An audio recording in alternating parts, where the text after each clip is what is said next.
if we try and create a standard for ESG, if we try and approach ESG the same way that we approached financial reporting 40 years ago, we're just going to end up with a bunch of white, overprivileged men like me making the decisions as to what matters for the rest of us. So for me, that's not ethics, that's something different.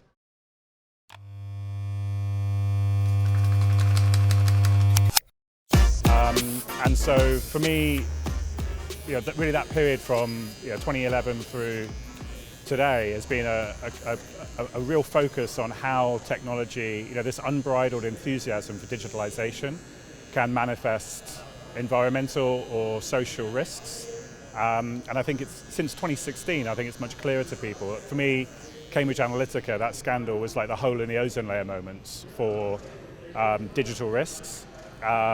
And I think today people are much more conscious that tech companies particularly aren't necessarily universally a force for good. And I think what's important is, particularly financial services, banking companies talk about, we're not a bank, we're a tech company. There's a very dangerous subplot to that because, do you really want to be moving fast and breaking things like Facebook when you are in the business that you're in?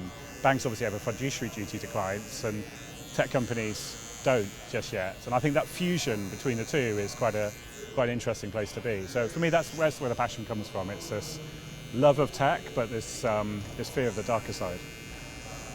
That's kind of one of the first people to talk about that, the dark side of tech, which is kind of dystopian in many ways. Well, where do you see? Actually, no. How do you combat that? Because the thing about you talked a little bit earlier about greenwashing. It's not as simple as good and bad and black and white. So how do you look to quantify tech companies, whether or not how do you look to quantify the risks associated with tech companies? Yeah, so we do this from the investor perspective. So the great thing is there's been now quite a few investment firms which have published their expectations on companies. Probably one of the best examples is HSBC at the start of the year.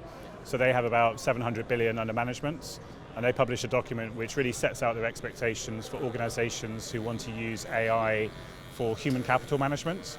And they basically say if you're a company, you've got a lot of employees and you want to try and address things like diversity and inclusion, AI is a really great tool to get optimization, efficiency, and also address some of your other targets.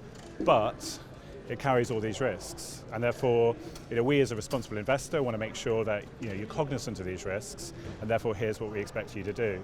And so for us, that's really great because the use of AI in HR systems, that applies equally to an asset manager, insurance company, a fast-moving consumer goods organization, a sports club.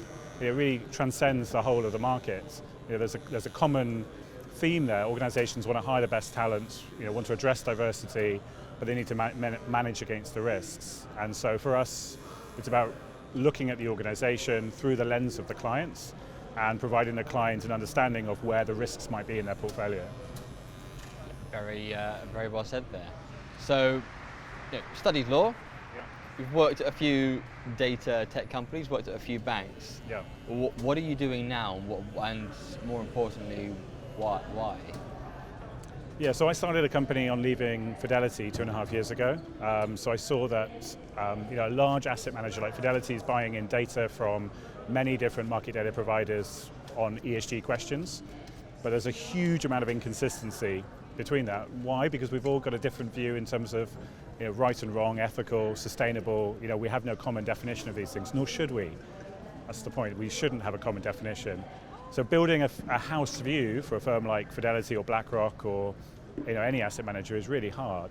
But it's not really the BlackRock view of the world that matters. It's actually BlackRock's clients. And ultimately, people like you and me, people with pensions, have an investment portfolio and they want to understand how well that pension portfolio aligns to their personal values. But it's an intractable problem, the way that we set out to do it today. If we try and create a standard for ESG, if we try and approach ESG the same way that we approached financial reporting 40 years ago, we're just going to end up with a bunch of white, overprivileged men like me making the decisions as to what matters for the rest of us. So for me, that's not ethics, that's something different. And so if we really want to align capital to values, we need to be able to personalize ESG data in the same way that Netflix personalizes the options for what you're going to watch tonight on the streaming services. And so basically that's what we've been building for the last 2.5 years, with a focus on tech, because tech transcends every industry, and tech has an impact on environmental issues, it has an impact on social injustice, and it also has an impact on corporate governance as well.